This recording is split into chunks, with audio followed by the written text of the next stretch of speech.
I'd like to call tonight's meeting to order. Please stand. We'll proceed with the Pledge of Allegiance. I pledge allegiance to the flag of the United States of America and to the republic for which it stands, one nation, under God, indivisible, with liberty and justice for all. And if you'll stay standing, we'll ask Pastor Mark Kirby of Forest Hills Church for tonight's invocation. Thank you. Let's bow in prayer. Our gracious Lord, loving Father, we just come before you once again to give you our praise, the honor, the glory, our love, and our thanks. We just want to thank you, Lord, for this day that you have given to each of us. May we learn to use this day and our future days to better love, to better live, to better serve. And we come here tonight, Lord, to lift up to you the POA board members and the work that they do. Just continue to be with each and every one of them, Lord, and give them wisdom and watch over each of them as they look at our community and the needs that are there and work to develop those needs. We know that their work is often hard, that their job is demanding, and their responsibilities are heavy. We just ask, Lord, that you would support them in the work that they do and use the people in the community to lift them up and support them also, that there might be unity and cooperation in the work that we need to do to develop the betterment of our community. And we just thank you for each person that's here tonight, Lord, the work that will be done here. Watch over each of them, and when this work is over, just see everyone safely to their homes. We give you our love and praise and pray this in the strong name of Jesus, our Lord and Savior. Amen. Amen. Pastor, could you stand at the microphone for a moment? He's been very busy, and I'd like him just to take a minute to tell us about what's going on in his church Oh, thank you. currently. Thank you. I'm the pastor at Forest Hills Church here in Bella Vista, and one of the things we're doing for the community this coming weekend is we're opening our church up to have people come. We've got over 500 nativities on display there, and we're asking people if they have the opportunity to come. We're open tomorrow from, I gotta get the days right, Friday it's 5 to 7 in the evening, and then Saturday and Sunday we'll be open from 2 to 5. You can just come there and you'll see nativities in the fellowship hall. They're up in the sanctuary. There's scattered around the church. We have coffee, we have punch, we have cookies, and we just invite everyone to come and just enjoy the spirit of Christmas in this manner. So I hope to see all of you there. Thank you. Yep. Thank you, Pastor. We know this is a busy time of year. Well, they're all busy times of year for you. Thank you. I've got two changes to the agenda this evening. We're going to move item 19 to be part of item 9 under golf, and then we're going to move item 15, and it will be placed before item 10 under new business.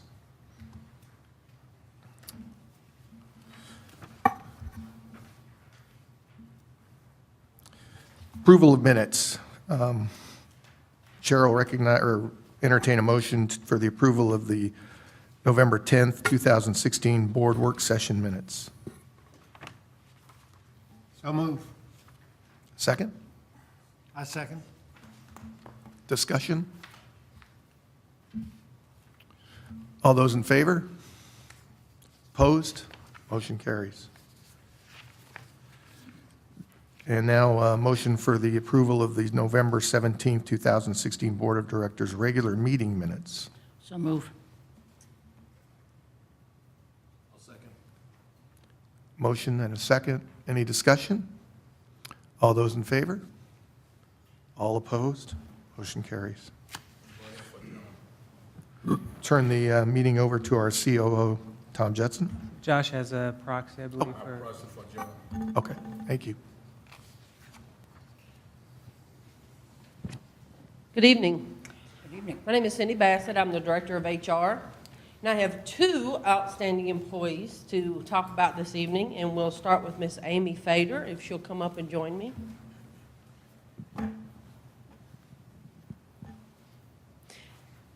Amy works for Dwayne in the administration offices. So Amy has done an outstanding job. She was nominated for her efforts during a transition that we had with one of the insurance companies and a new broker, and some of the tasks that she had to juggle in the interim before Ms. Kendall joined us. So she's done an outstanding job. She demonstrates great internal customer service. Even when she's juggling a full workload, she's thorough. She gets back with us.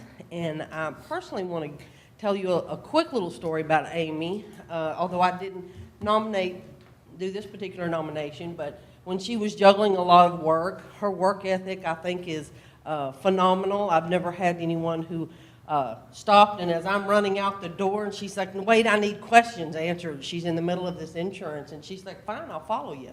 She's all the way to the car, to the window, when she's checking, answering questions. I'm like, I really got to go. She goes, I need answers. And, I mean, that to me is phenomenal, this work ethic. She knows what she needs to get done, and she chases down what she needs, and she keeps us in line, and I think that's phenomenal. So thank you for all your efforts and your hard work. It is very much appreciated.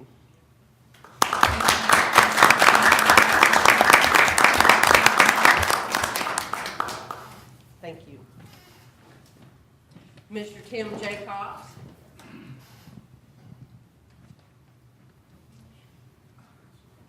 Tim works in marketing.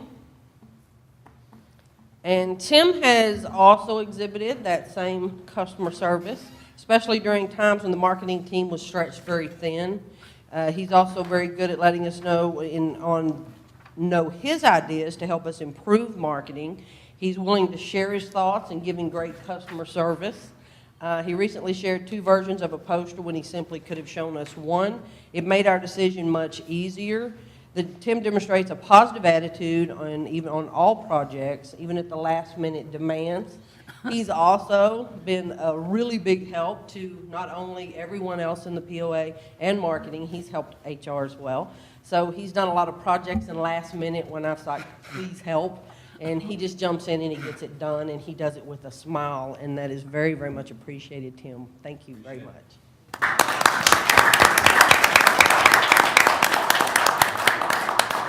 Thank you. Everybody likes to talk about SEC defenses. Do you think that is a challenge? Is that? Sorry.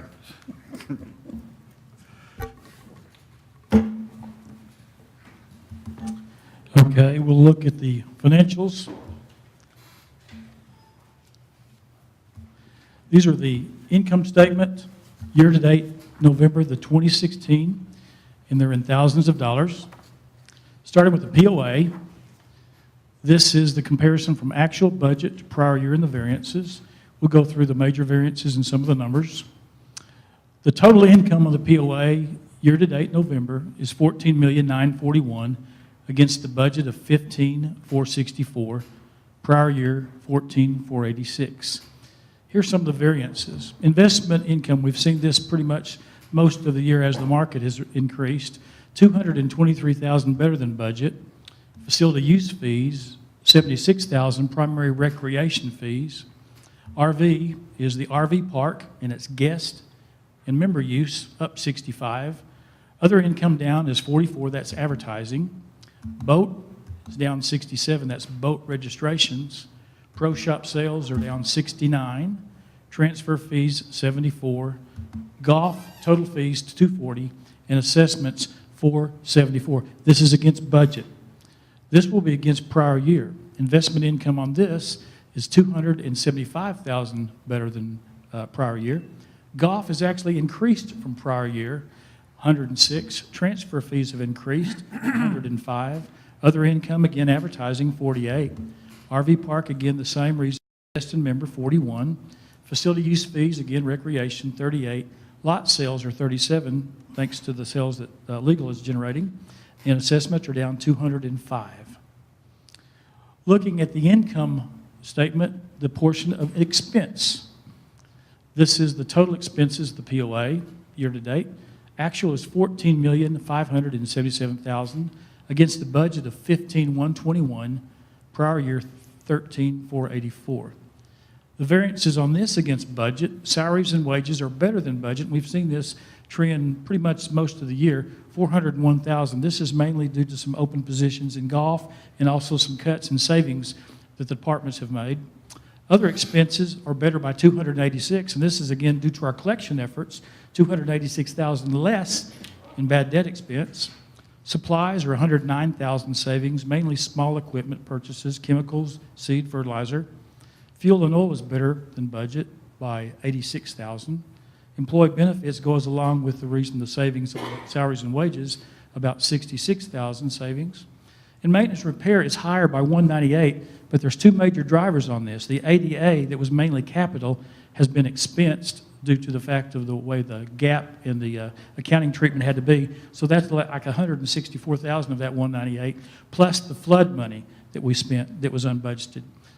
And then the outside contracts are $232,000, mainly janitorial contracts and some printing services. Looking at the same comparison prior year, other expenses, again, bad debt savings, $263,000. We did a little more postage than prior year, $40,000 in member communications. Supplies, less than budget, or less than actual by $57,000. Again, small equipment. Membership elections, the board had two elections. They had the board election and they had the assessment election. They were both electronically. Funds were approved, but it was still changed from prior year of about the $70,000. Outside contracts, again, are two things. We had an upgrade on our IT system and also the outside contracts for the janitorial service. Maintenance and repair, again, ADA and floods, $318,000. And salaries and wages are higher by $539,000. But the board made several changes, adding more people to golf in other areas, so that's $539,000 different from prior year. Net income, yes. Can I ask, where does excuse me, I'm sorry, where does the cost for the architectural work that's being done at Lake Point and will be? Those are capital projects. They won't be in the income statement. They'll be down below in the simple cash flow. Okay. The total net income on the POA, straight numbers, $575,000 less, or $575,000 negative. Budget was to be $559,000 negative. Last year was $51,000. But when you consider that we've got a bunch of reserve projects in that, ADA was $161 of that number, floods $108, and other combined, including the assessment election and the member board, we're just down $148. So we're still a lot better than budget, $497 against taking reserves out of both those numbers. So that's a positive performance. I want to call your attention to that. Looking at the cash flow, the simple cash flow, and right here's where you're going to see those numbers. This is the capital projects. This is what's been spent year to date and what was budgeted to be spent. Looking at simple cash flow, this is the POA again, year to date, $738,000 against the budget, $140,000 against prior year, $705,000. Moving on to the water, starting with the income. Total income for the water actual is $7,007,000 against budget, $6,798,000 against prior, $6,506,000. Looking at the variances on the water, this is variance against budget. Investment income, also the investments on the water side are doing better, mainly because of market conditions, $170,000 better. Other income is better by $120,000. Capital buy-in fees and late charges that we charge our customers when they're delinquent. And water sales are down $82,000 against budget. Looking at prior year, investment income is better also by $223,000. Water sales are better from last year by $147,000. And other income for the same reason, capital buy-in fees and the late charges to our members is $132,000.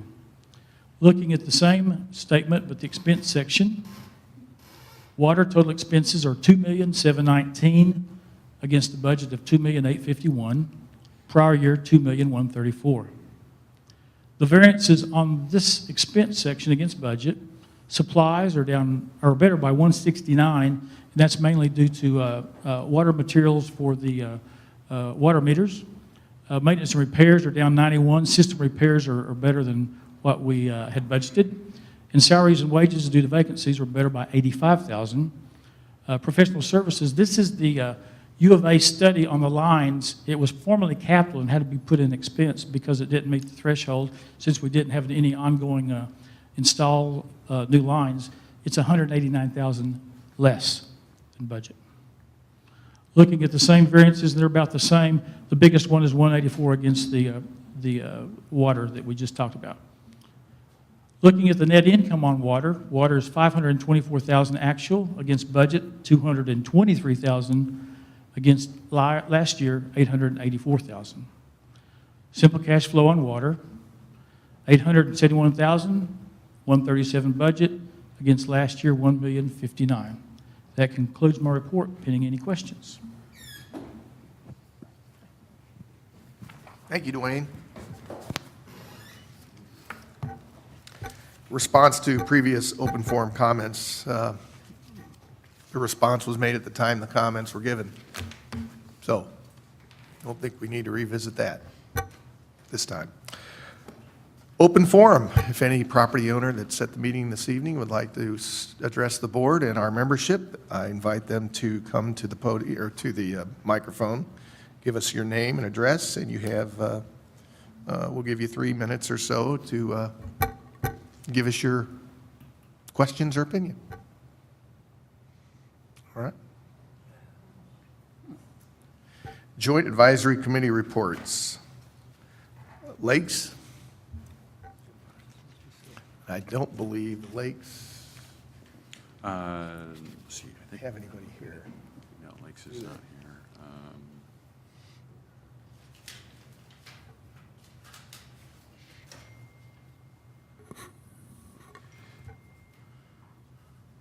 We received at the Lakes meeting on November 30th, we had Rick Eccles gave a presentation regarding the stocking of the lakes at Brittany and gave a count of how many fish have been added to there.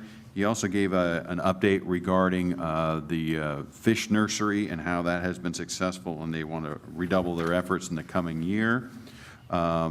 Regarding the dock at Loch Lomond, while frustrating, they are finally getting close to being done. I personally did a tour of it earlier this week, and they've made some great strides. Overall, a very productive meeting. They will have 4 openings on this committee in the coming year, so we will be soliciting to try and fill those spots. Recreation.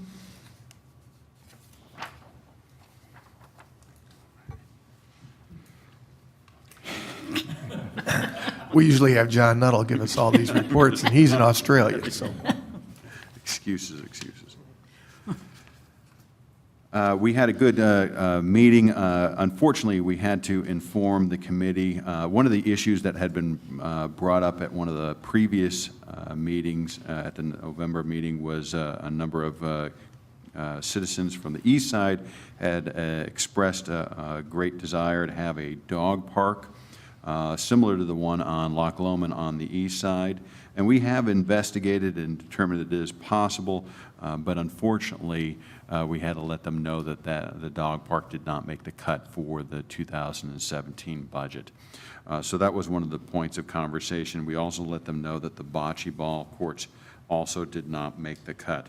One of the efforts that is currently underway is Judy Griffin, who is a member of our rec committee, is spearheading the community garden effort.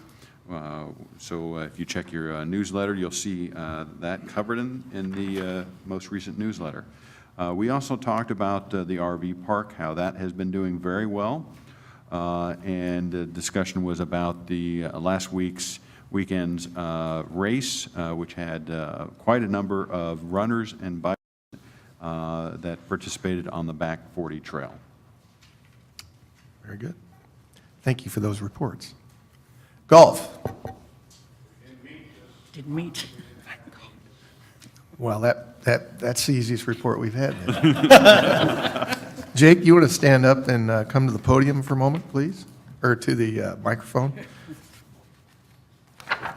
How long have you served now on the golf committee?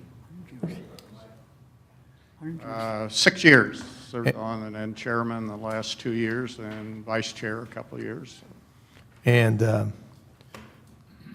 I would love to know the number of volunteer hours you've put in to our golf course. No, you wouldn't. Courses. It would be hard to give an estimate of probably how many hours and so on, but I enjoyed every bit. We've lived in the community for 15 years, and always felt that this was the best choice we ever made of moving and retiring in this great place. And I've always felt wherever we lived in a community, enjoy as much as we did, you should always give back to that community. And I feel like that's the only way you can. It's been a small thing that I've contributed, but I felt like as good a place it is as a volunteer, that's my best way I could do it. Well, I can tell you, the people that I've talked to in this community that are golfers have sung your praises. And the work that you've done to not only beautify our golf courses, but to organize the work, perform the work you do on number 2 with the waterfall over the last few years has been just awe-inspiring. And not to talk about teaching a dog or asking a dog to learn new tricks, but last year I went to Jake about October, and I asked him to consider reorganizing our golf committee because I felt that we needed to get some things done that hadn't been getting done through no fault of his own. And I don't think he totally agreed with it, but you know, he didn't, after we talked about it, he didn't fight me. And he put together a committee that was super strong, very diligent in their work. And I think our golf operations, with the new people coming in, have really benefited from the work that they did. And I thank you for getting out of your comfort box and helping address some of the issues that I felt needed to be addressed. So I want to make a presentation to you.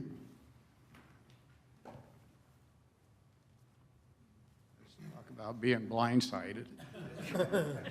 And it kind of reminds me of an old TV show, comedy show. Did I do that? Oh, wow. Scottsdale's been a great project of ours, been very successful, and you were instrumental in that. So I want to give you our first flag. And then also a service award, I don't know if you can see this, presented to Jake, and it's a really nice plaque. So John and your partner did a fantastic job. This is a lot better than what we gave to Brad.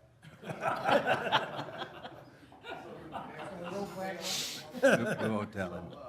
The old Brad one. And there's one more thing that you'll be getting, and Mr. Judson will be letting you know about that in a phone call coming up, and if you want to thank me afterwards. Thank you. Thank you. Appreciate it.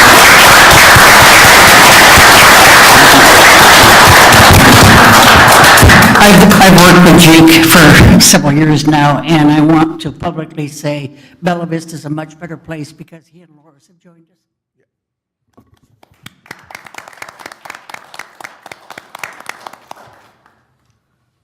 Young Residents Club report. The Young Residents met this week, and we met with Connie Lapp, or Cassie Lapp. She's the communications manager of the city of Bella Vista, and city of Bella Vista. And this was basically a meeting just to collaborate and see how the city and the POA could come together through like better advertising, get ideas like Bentonville has the hub, which is like the square of activities, and see what we could try to work out with Bella Vista and the city as far as that point.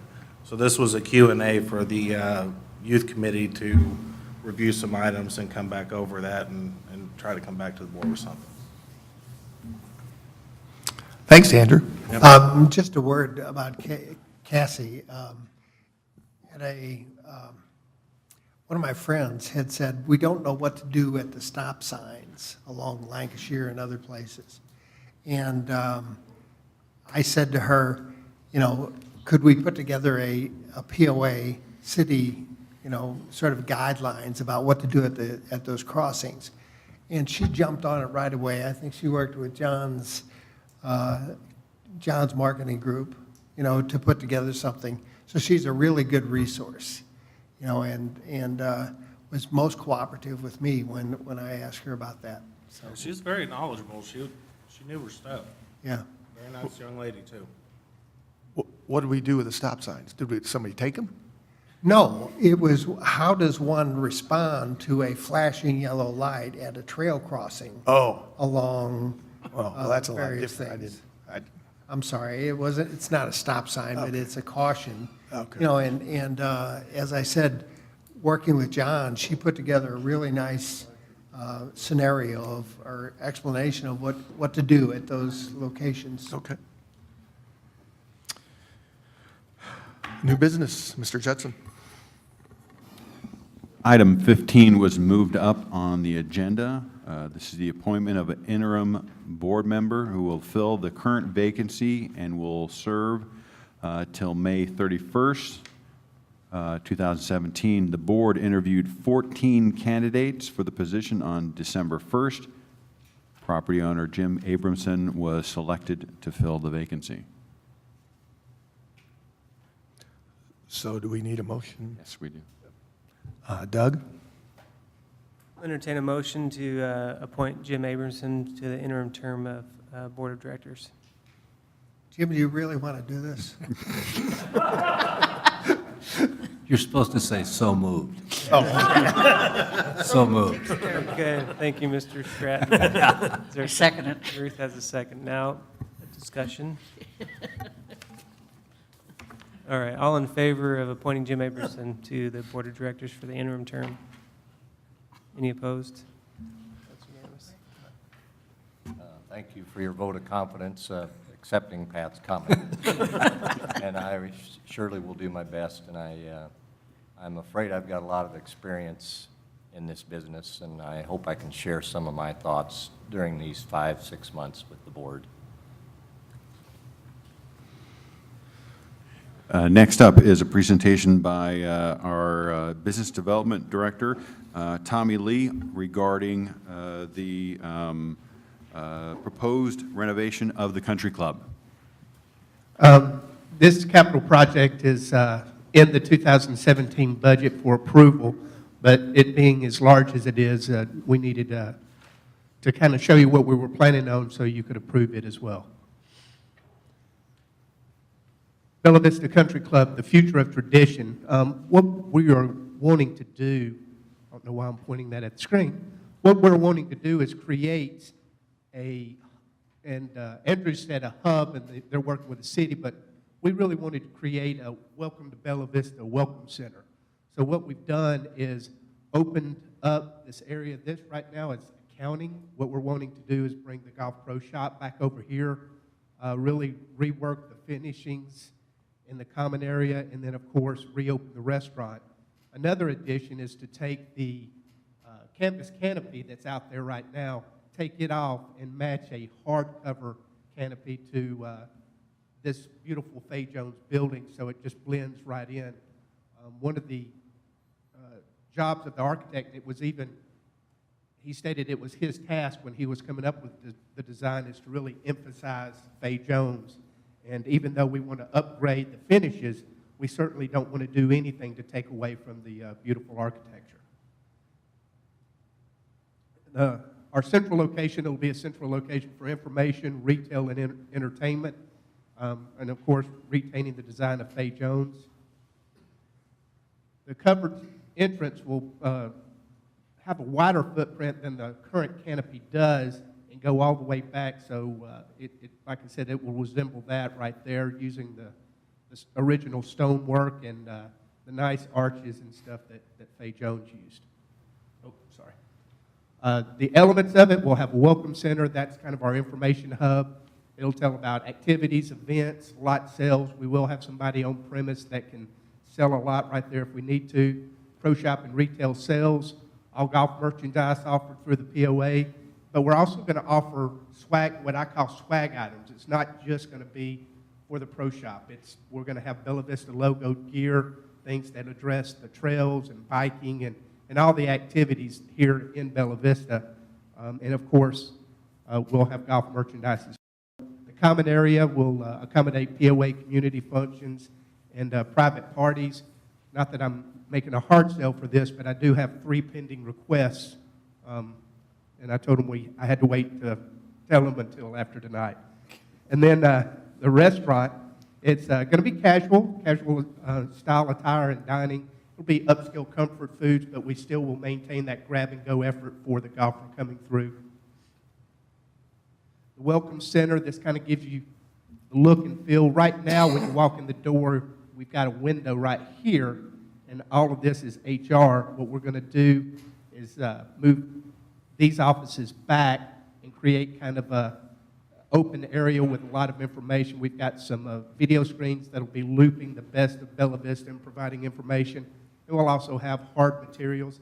This is really going to give us an opportunity to continue in creating the Bella Vista brand. John Walsh and his team has been doing a very good job of that. That design will be open and interactive with panoramic views, key elements, welcome center, lively and interactive, looping video screens, brochures, handouts, access to POA staff. It's just really somewhere because we get a lot of people in here already that are wanting to know things about Bella Vista, and we've just got that one teller window, and we've got a few brochures. We want to make it a lot more interactive. We want to provide the service. We want their first impression of Bella Vista to be one of open arms. This is the common area. We're not going to do a whole lot to that. We're going to emphasize some of those beautiful columns with some great lighting. We're going to put in more permanent-looking tables with some nice captain's chairs, a large video screen over the fireplace that can be used for several different functions. And then right here, the entrance of the pro shop will have these nice glass doors, so when the pro shop's closed, you can still see through it. Key elements of the Pro Shop Retail Center, large inviting space for golfers and visitors, reconnection of Pro Shop to main building.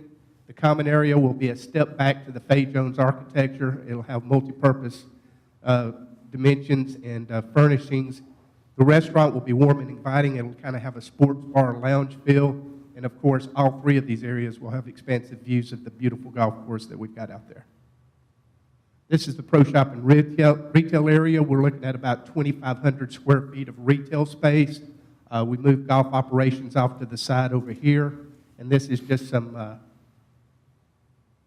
views of kind of the look and feel of what that new space will look like. Restaurant menu and operations, it'll be seated dining or grab and go. We'll be open for lunch and dinner 7 days a week. Price ranges for the grab and go, the casual stuff, $3 to $4, matching our prices along all the other golf courses. If you want to sit down and have a meal, you're looking at menu items 8 to 18, and we will have breakfast on the weekends. And still, just like at Lake Point, we'll be offering the 5 to 10% discount. The restaurant area, this kind of gives you a feel of what the finishings are going to be there. You'll walk in here, we're going to build a U-shaped bar here. We've got kind of lounge seating here. These are nice big cushy chairs. Like you see here, we have a few high-top tables to kind of break up the space, and then of course regular dining. The restaurant's going to seat about 100 people. The main building renovation right now, with everything that I showed, is $1,319,500. We have $200,000 in operational needs, which is furnishings, equipment, fixtures, supplies. And then we are going to have to relocate accounting, so that cost is in there as well as for $70,000. So the total cost of the renovation is $1,589,500. Now, this is how we're planning to pay for it. This is golf operations. Philip put together a nice pro forma of incremental golf round sales and incremental merchandise sales, and came up with a 10-year amount of $830,000. I did the same thing with the restaurant, looking at what I thought we could do based on, honestly, what the previous restaurateur said he was doing, and we looked at his sales, we feel very confident because we're not going to be closing down every time we have a function. We've got a good, strong marketing arm behind us that we're going to be able to perform better to the tune of about $863,000 after 10 years, which brings us to a total 10-year return on investment of almost $1.7 million, giving us a surplus of $103,680. So we'll be making money over cost after that 10-year period. Thank you. I'd like to point out that Tommy made a similar presentation, actually a much more detailed presentation last Thursday for the entire community and for the board. So this was a little bit of an edited version, but the full presentation is on our website, and it's much more detailed. So if you're seeing this for the very first time, it's a little bit edited, but the first presentation, which was much longer. And the construction start and then anticipated opening? We have it included in the budget that we would open in July of 17. So we would start construction in early January. Specifically, the relocation of accounting would be the first step. Okay. If you turn to page 35, oh, I'm sorry, 36, hold on, I'm sorry, 35 of your board packet, you'll see a proposal to approve the project.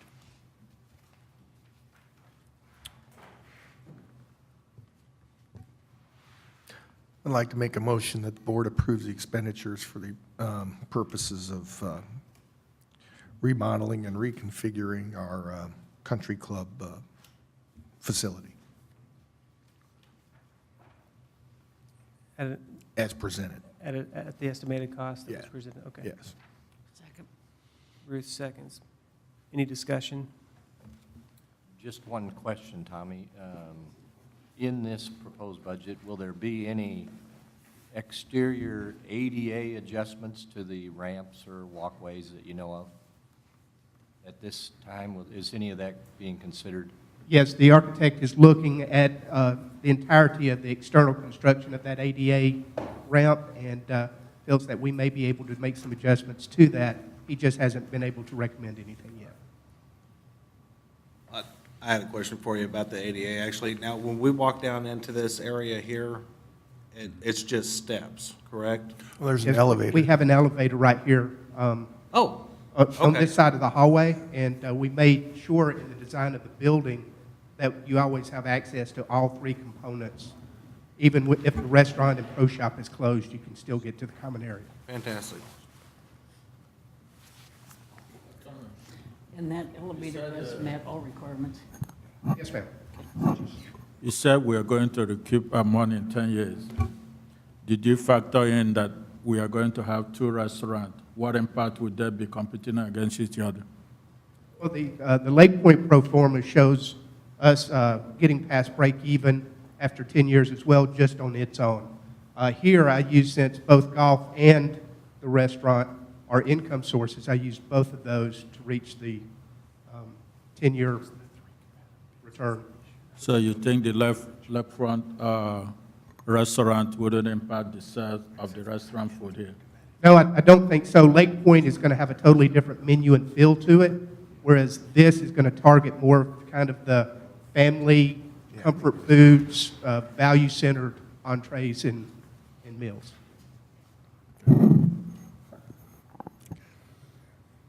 Anything else? I do want to, just because it's something I talk about, we got a saturation report from the city of Bella Vista showing that Bella Vistans in 2015 spent almost $60 million in restaurants and bars all over the place. They only spent $6 million here in Bella Vista. So we feel that we've got a good, solid market for two restaurants. It's a no-brainer. Says something about it. $60 million. And we couldn't pass a assessment of what? That Go figure. I would say that I don't think there's anything we could do that'd be more important to keep Bella Vista vibrant and keep people coming here, for the community to stay successful and alive and growing.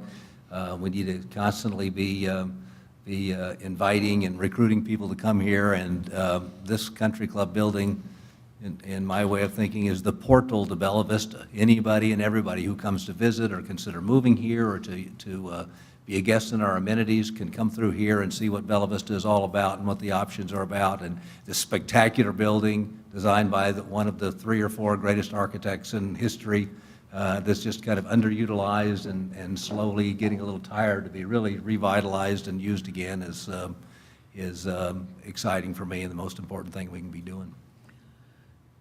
Have we looked at the parking situation to see if there has to be any increase in parking or anything of that nature? We'll look at that'll be part of our ADA, we'll look at that. But I think as far as parking goes, we are going to reseal and repaint, and we'll address parking there, but I think we've got plenty of parking. We're sufficient on the ADA side, yes. We've already confirmed that.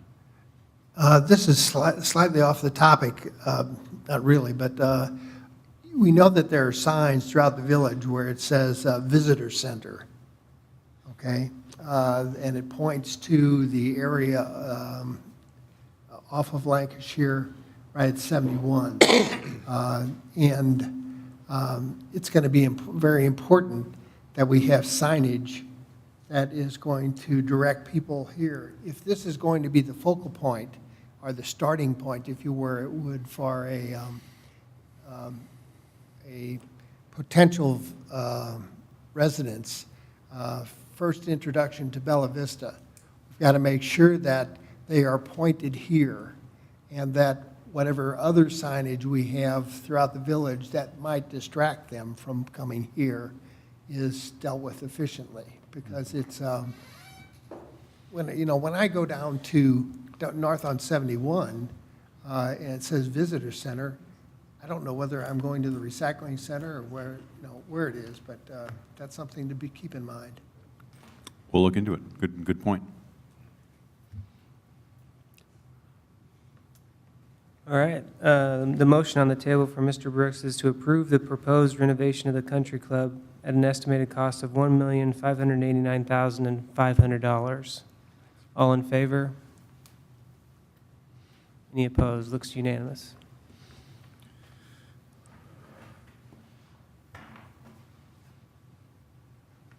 The next.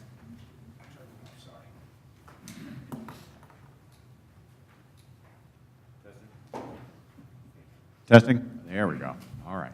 The next item we're going to cover is the 2017 operating and capital budgets. Once again, this was presented last Thursday in a community meeting, so this is not the first time the community nor the board has seen this presentation.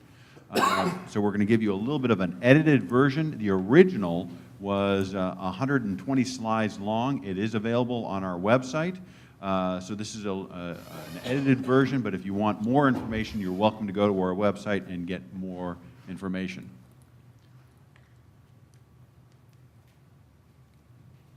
A little bit of general information. The previous budget was developed top-down, was written by the COO, not myself. This one was written bottom-up, written by the department heads, which will improve accuracy and most importantly, greater accountability. They will be, each of the department heads will be held accountable to achieve their numbers. The intended purpose of the proposed increase, future improvements in capital projects. Unfortunately, as a result of the failure of the assessment increase, we had to reduce the capital budget by $1.3 million. Now, those were on future projects, some in 17, but also in 18 going forward. Projects eliminated for 17 alone were Lake Avalon Beach, the playground equipment, some ADA work, the pavilion and amphitheater at Branchwood, and a couple other delays. savings efforts. Over the last year, we've been leaving no stone unturned on trying to find savings in every location possible. We've identified over $250,000 in annual savings. When you go through the budget, some of these savings will be self-evident, will be very clear, but other ones will be harder to see. And in some cases, what we've done is we've increased expenses. Oh, it looks like I added a incorrect sign in front of the $78,000, but we've increased staffing in that area by $78,000 in collections, and that has resulted in $360,000 in receipts as a result of their efforts. Today alone, they brought in $11,000, and money of that was from people that reside in foreign lands. So they're really very, very aggressive. We also eliminated a lot of allocations between departments. We still have some allocations, but we felt that some of those, many of those allocations were masking the true performance of the department, and was making it a little bit more challenging to determine the true performance of the department. In general, we anticipated a 3% increase in expenses as a result of inflation. 85 home permits for the year. We incorporated both restaurants, Lake Point and the Country Club, and I'd like to point out today, as of today, we have 22 signed contracts for Lake Point. That is different than the last time we spoke with the board, which was just a couple days ago, which was at 21. We keep on adding, so Tommy's doing a great job. Also, I want to point out that the POA is self-insured, but we do have stop-loss insurance for catastrophic illnesses. In going through the capital projects, we use the following criteria: safety and security, governmental regulations. We have some wash racks for chemical waste disposal that have been added to the budget, ADA projects, long-term savings. Also, we looked at items that generated revenue. If we could generate revenue, we looked at those closer than projects that did not generate revenue. We also looked at needs versus wants.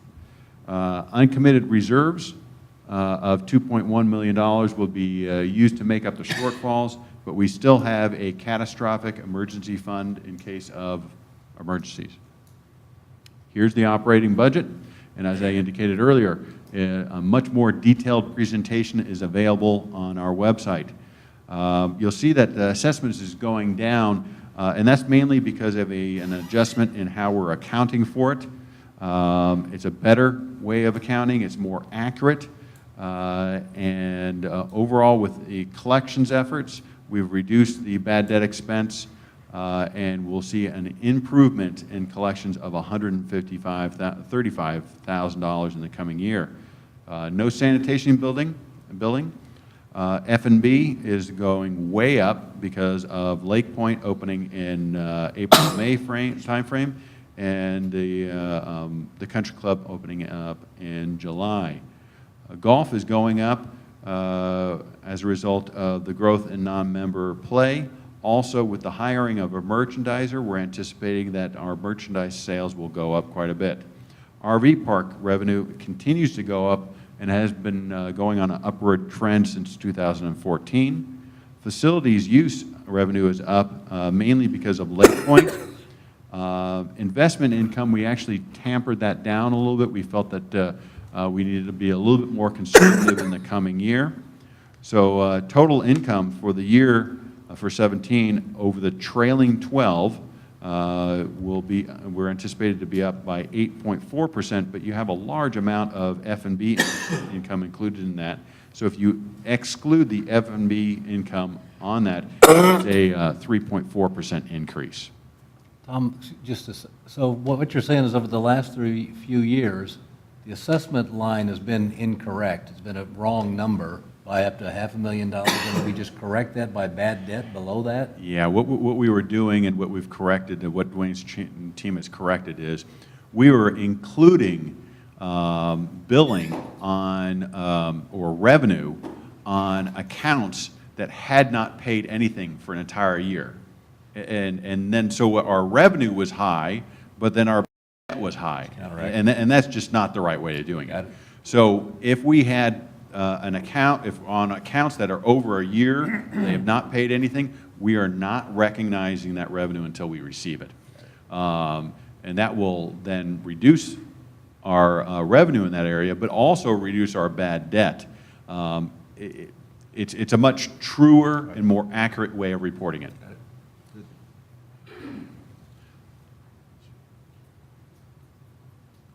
Next item is cost of sales, and you'll notice you'll have two areas that are going up quite a bit. First of all, F&B is going to go up inherently because if we have revenue from Lay Point and the Country Club, we're going to have expenses. And second of all, if we have a merchandiser that is going to push merchandise sales, we're also going to have an increase in merchandise expenses. Operating expenses.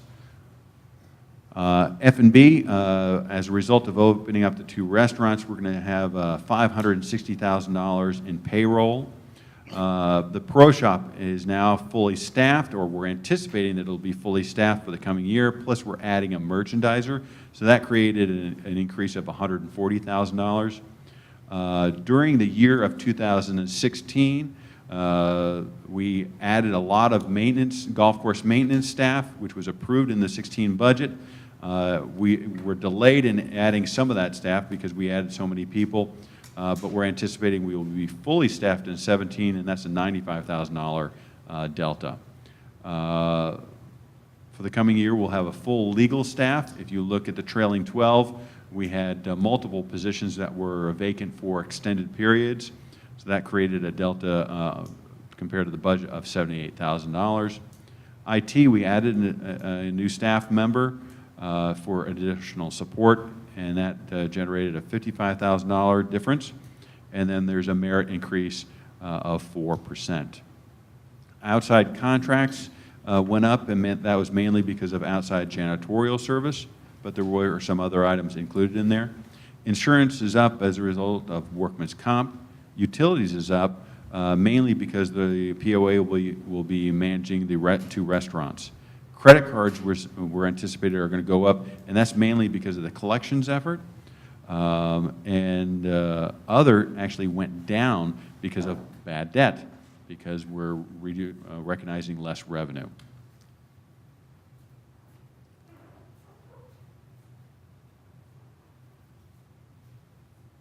So at the end of the day, the EBITDA, if you compare the trailing 12, which is the most recent actuals, you have a negative 109. Compared to the budget of 2017, you have a negative 447,000. But keep in mind that 308 of that negative is as a result of the F&B, and we're anticipating for the first year we will be negative on both of those restaurants and then go into the positive as we move along.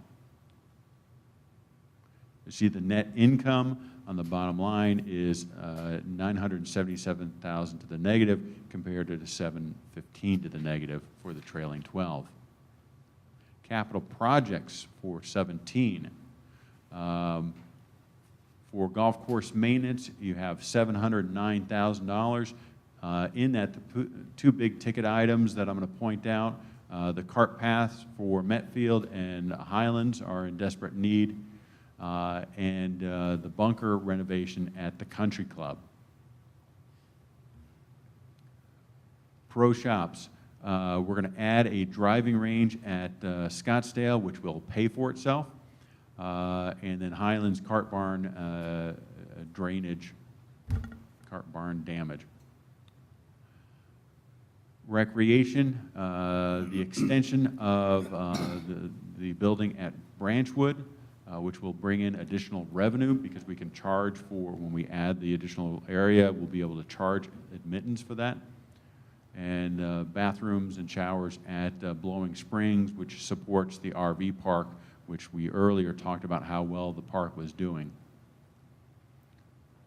MAC, we have a number of different projects there listed. Parks, The Lake Windsor Ranger boat needs to be replaced. It's in pretty bad shape at $25,000. And Tyree Parking, chip and seal, if you haven't been to that parking lot recently, it's in pretty bad shape and needs to be renovated. You'll see the big ticket item on there is what was just approved by the board, the country club renovation of $1.589 million. We also have ADA. We cut that in half. We originally were going to do $400,000, and we reduced that down to $200,000. So total POA capital of $3.2 million. And here's the simple cash flow we mentioned earlier, where we would need to bring forward uncommitted reserves of $2.1 million to make us zero at the bottom. Will any of the branch would be in-house? Any of the work? Some of it will be, but most of it will be outsourced. We have a number of projects in the coming year, and we're going to be stretching MAC fairly thin. We're going to look at water next, the water budget. Once again, this was presented last Thursday to the community. You'll see that, hold on one moment.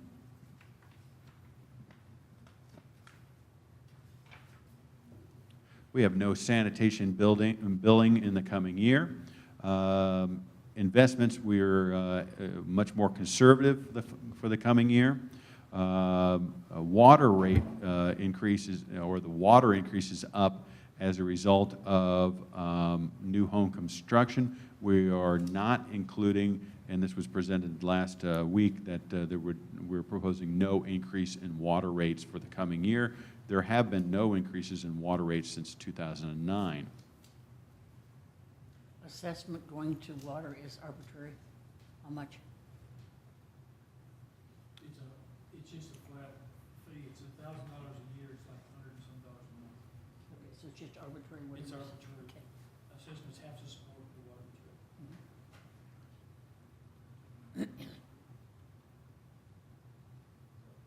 With the increase in water sales, you'll also see an increase in costs, not much. On the expense side, this assumes, on the salary basis, this assumes 100% staffing. We had a couple of positions that were challenging to fill in 2016, but 17 we're assuming that will be 100%. We also had some approved staffing increases that were approved in the 2016 budget. All that is reflected in the trailing 12, and so we even captured that in the 17 budget. Also a 4% increase. Outside contracts is up. Professional services is up, and that's mainly engineering.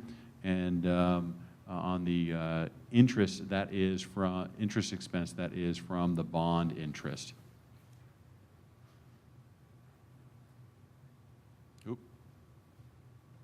So you see the net income, we're anticipating a drop in net income from 709 down to 491.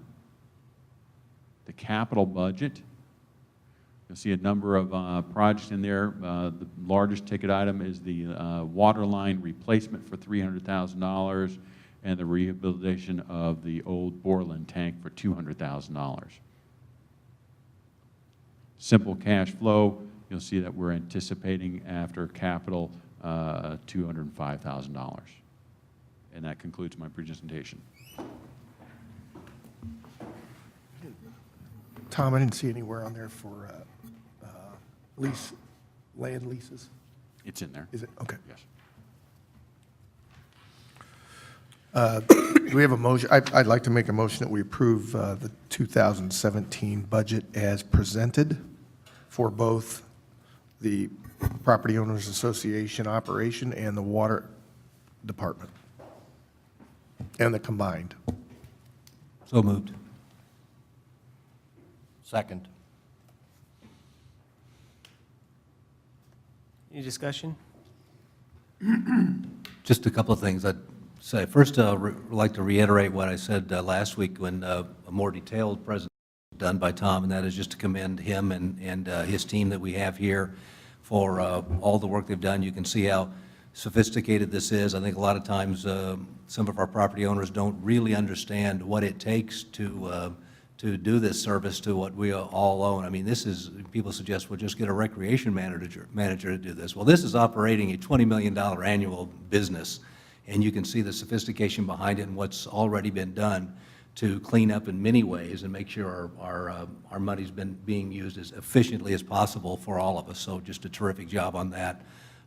Also like to point out how optimistic I think most of us on the board are for what's going to be coming up in 2017. If you think about this, our two most visible, attractive facilities between what's now going to become Lake Point and now the Country Club that are going to be revitalized and really terrific and attractive once again. A lot of the work that's being done is we're all excited about it.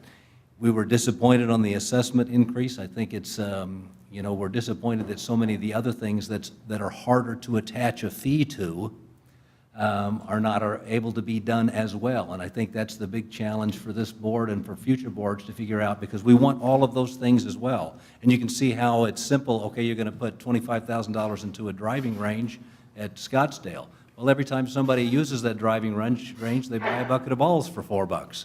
But how do you do that sort of thing? What's that? Or 5 or 6. Or 5, or whatever you could do. But, it's harder to do that when you want to have a beach or a brand-new playground equipment and that sort of thing that we want to do. So we presented something that we thought for a very small amount per month that would cover all of that. So, that's the bigger challenges, and I think we'll somehow find a way to do that as well, where we can incorporate all those also. But let's not underestimate how much has been accomplished and what a revitalization and a turnaround and a change we're doing from the whole POA staff into what we're going to be seeing in Bella Vista in 2017, and very, very visible and bringing in a lot of new people. So congratulations, Tom, all of your team. We're enthusiastic about it. It's been a lot of fun being on the board and doing it. I'd like to echo Ron's comments regarding the rejuvenation plan. It's really the main reason I wanted to partake in and help and assist the board, because they have because of the positive outlook on the community. I'm disappointed in the assessment results as well, but I've been around Bella Vista since 1974, and what separates Bella Vista is the scale of it, the size of it, the beauty of it, versus other communities, cities that are all gridded up. We're beautiful, we're wooded. And what separates us here, to me, is the magnitude of amenities that we have. All the communities, of course, can have recreation centers, but it's difficult to find a community in the country that has 6 golf courses and these beautiful lakes. You've got to have a lot of property that you own to have these beautiful lakes. So Bella Vista is home to me, and it's where I belong.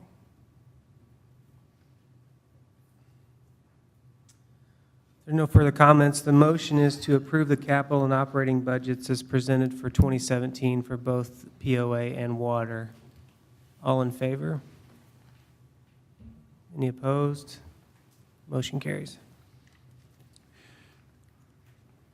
Next on the agenda, on page 57 of the board packet, proposed changes to policy 1.03.3, 1.03.4, 1.03.5, 1.03.6, 1.03.7, and 1.04. These changes will modernize the policies and ensure the uniform usage of terms throughout the governing documents.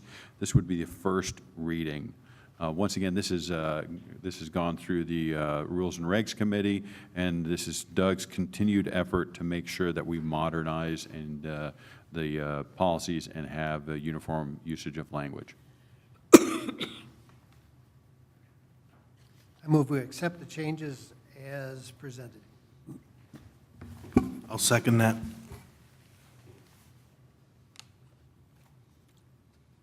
Any discussion?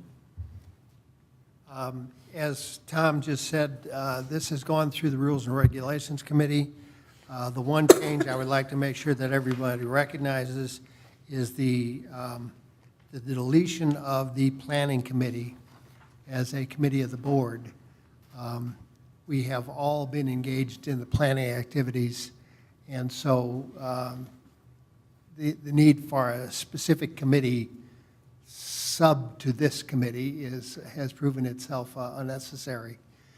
The rest of the changes, most of the rest of the changes have been, that Doug has done a great job in making those changes and standardizing the language and the formats so that we're going to have ultimately a policy document that is unified and consistent.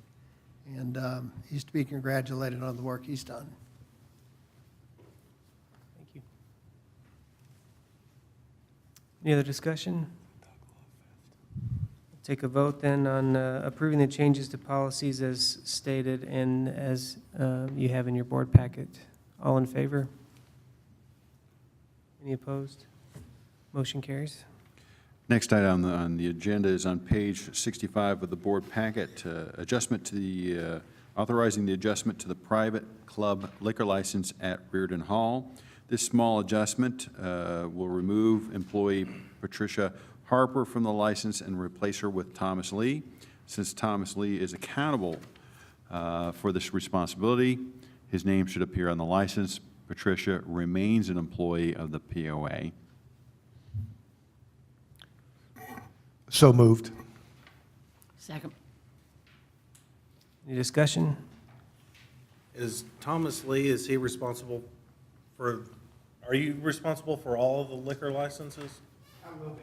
You will be? As we continue to grow, we'll be applying for more of them, and having them all under my name helps in the process of getting them done quickly. Okay. All of the new permit applications that we've submitted in the past 4 months have had Tommy's name on them. Okay.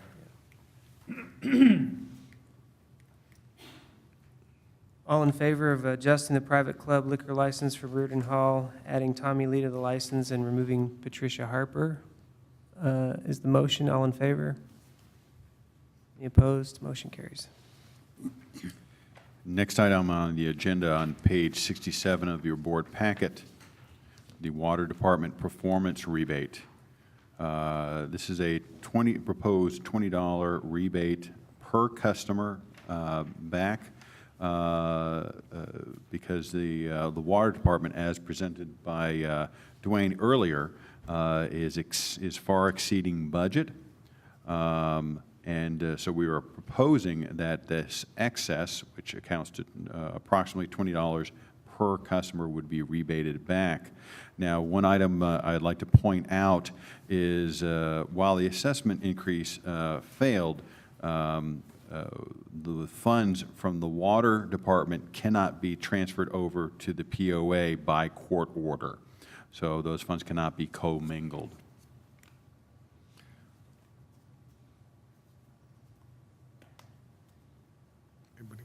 Anyone want to make a motion to approve the $20 rebate from the Water Department to current account holders? So move. Second. Any discussion? And for clarification, this is going to happen in 2016, but it's going to come from the budget from 2017, but then come from the budget from 2016. Yes, we anticipate it will appear on customers' budget, customers' invoice in the February-March timeframe, but it will actually be charged to 16 because the excess, the performance over budget took place in 16.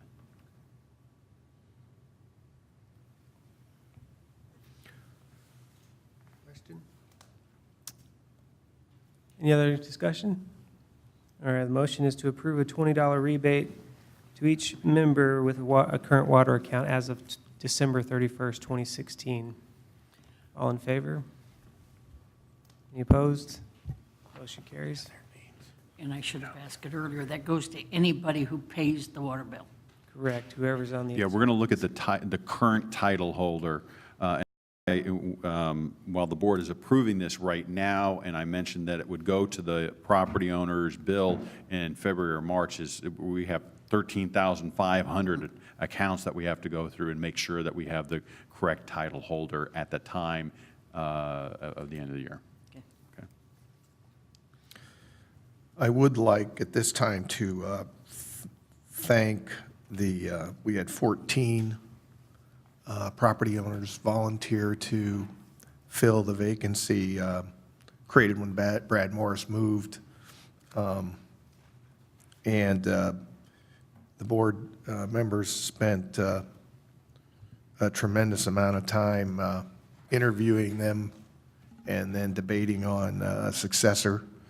And it shows the willingness of our community to participate. We did encourage many of them to fill out paperwork and make a run for the board this coming election. Also want to take a moment to thank Ruth and Pat and Mr. Portello for volunteering Wednesday at the employee holiday celebration, in which Bruce Fleming won the ugliest sweater contest that I've ever seen in my life. We spent about 2 hours there, and everyone had a very good time, and the management team did a great job of putting that on for the employees, so I applaud all of you for being there and helping with that. Next on the agenda, on page 79 of the board packet, proposed multiple membership discount plan. In 2016, of the memberships that were sold, and when we're talking about memberships, we're talking about annual golf, annual fitness, annual tennis, seasonal pool. Of those, only 3% of our property owners purchased a second plan. That is extremely low.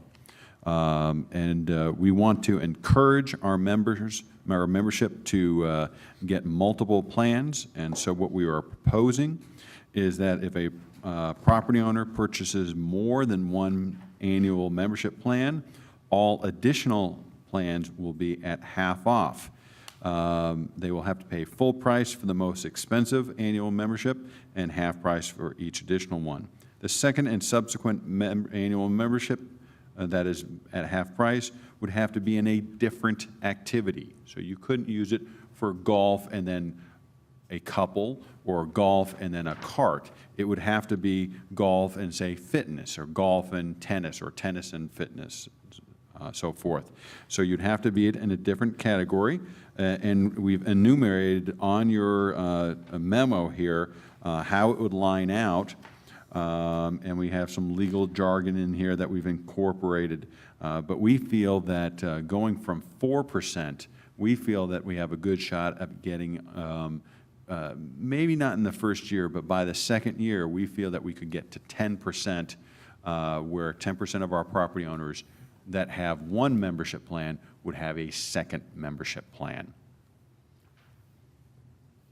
But we would need authorization from the board to initiate such a discount plan. I'll entertain a motion to approve the multi-membership discount plan as described in the board packet. The first. So move. Second. Second. Any discussion? Is there any downside? The only downside would be if we sell 3% again, then we've discounted it, then we're cutting it in half. You know, anytime you cut something in half, you have to double just to break even. But to go from 3% to 6%, I feel is very doable in the first year, and our goal would be to get to 10%. So that's the only downside.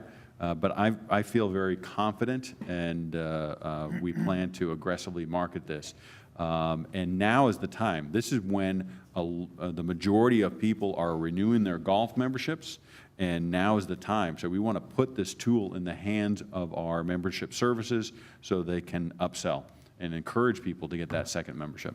Okay, and as I read it, if I get one membership now and decide in March or April, I could go ahead and get the second membership. Absolutely, absolutely. So they don't all have to be purchased same time. Yes, and one of the things that we're going to be presenting in coming months, it's not necessary, it wasn't necessary to bring it up at this time, but we're going to be proposing that we actually, instead of having our golf memberships end at the end of the year, actually renew 12 months from the date of purchase. And I don't want to get too far into that, but that's a proposal that we're going to make in the coming months, because that will, two things. We're turning the revenue away. We've actually turned away over $100,000 in revenue because we're currently prorating it.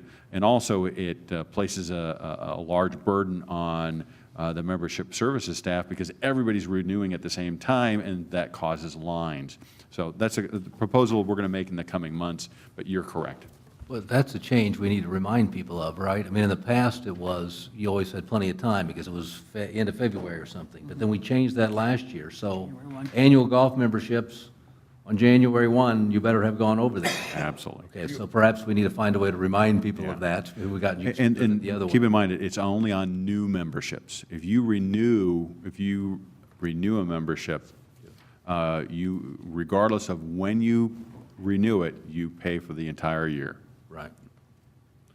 Okay, so these secondary ones are on any kind of memberships that we have, or? Just on the ones listed in the memo, and we'll enumerate that in our marketing information. I know that we've talked about having a 5 and 10% discount for cardholders on food.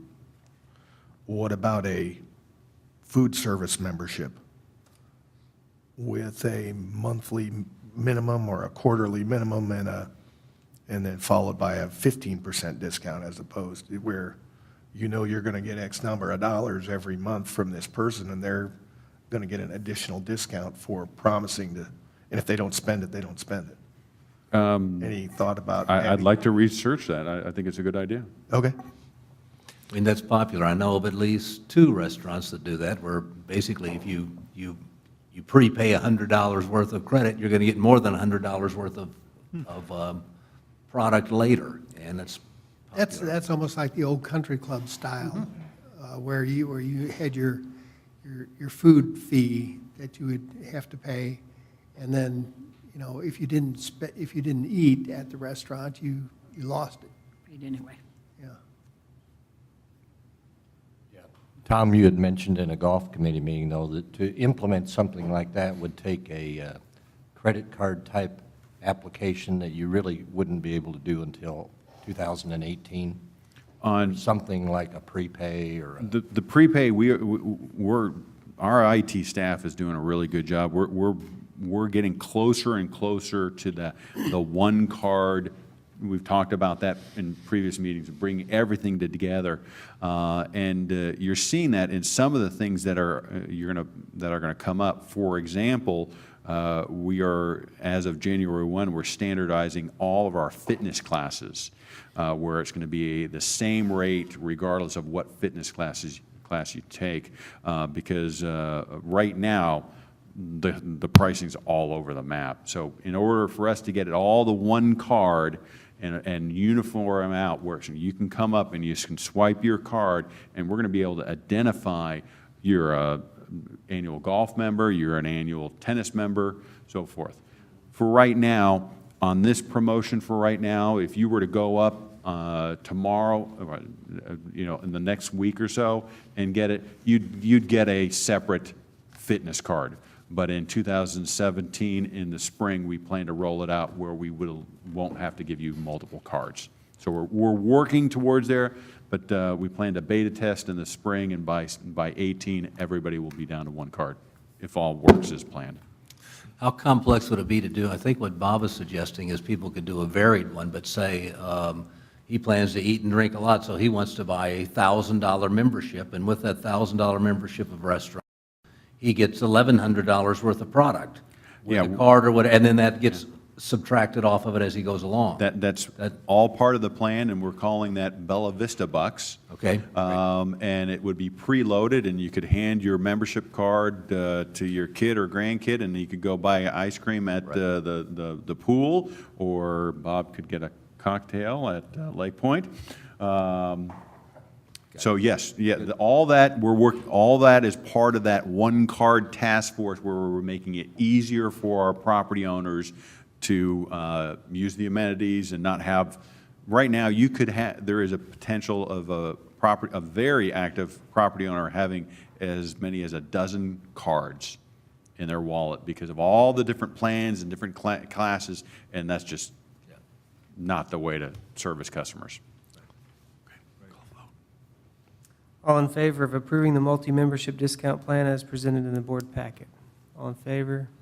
Any opposed? Motion carries. Next up, Pat, regarding demographic analysis that he's going to cover. Thank you. 2 minutes, 3 minutes, 5 minutes, no more. This study that is included in the board packet tonight is a selection of relevant facts from a larger document. And what I've done is asked Kendall to present you with some supplemental materials. It's called the ESRI Market Profile. ESRI is a national firm that does market descriptions and projections based upon primarily census data. Okay, census data is the only true measure that we have of what the population actually is. You know, there are samples and projections and so on and so forth. And then that is extrapolated out for the years following the census. It's presented to you at the request of Mr. Brooks, since I had this information for a study that Dennis Meager and I were doing last year, and I'd like to present this at some point to Tom, but it gives us some feel for the type of population that we represent in this community. You know, we all think we know what the community is like, how many retirees and what ages are represented and so on and so forth. But this gives some, perhaps not exact detail, but it does give some approximate detail of the population that we serve. It's presented simply for your information. It was provided to me by Mayor Christie. It was originally developed for the Northwest Arkansas Council, and Mike Malone, I believe it's Mike Malone, from the Northwest Arkansas Council had given this to Mayor Christie. That's how we became aware of it. The Northwest Arkansas Council is an agency that tries to bring to the needs of the community, to help to respond to the needs of the community. It was originally formed, as I understand it, by the heads of Walmart, Tyson Foods, and J.B. Hunt. These companies were located here, and they knew they had to recruit and house and educate people who are going to be their employees. And the Northwest Council took the lead in helping to respond to those needs of those growing businesses. If you want any more information about it, there's plenty of information online. You can check it out. But I think that this will give us, just a quick glance at this gives you a good sense of the age groups that we serve, and this latest one has income information, which can also be helpful. Thanks, Pat. You know, one way this tool can be used is certainly by our management team. If you think about all the people that are working and coming back into Bella Vista from Bentonville area, if our restaurants provided pickup meals for supper, and a person had a discount card or a monthly minimum, that business is booming in a lot of places across the country, because mothers are working and they don't want to have to get home and cook, they want to get home and eat. So it's just one way we can use that information. So that about does it for tonight. Our final announcements, the COO board meeting will be Thursday, January 5th, 2:30 in the Country Club Board Meeting Room. This is a closed discussion meeting. The Board of Directors work session will be Thursday, January 12th at 6 p.m. at Reardon Hall. The 2007, no, that isn't right. Oh, No. yep, sorry about Okay. that. That meeting will be held here, But it will be, yeah, sorry, I apologize. and it will. But it will be It 6. will be at 6 p.m. It will be at 6. Right, but it will be here. It'll be here. And that'll be a work session meeting. And then the Board of Directors' regular meeting will be Thursday, January 19th at 6:30 p.m. in the Country Club Board Meeting Room. And I will quote the most famous young person favorite at my household for years and years. Merry Christmas to all, and to all, a good night. Adjourned.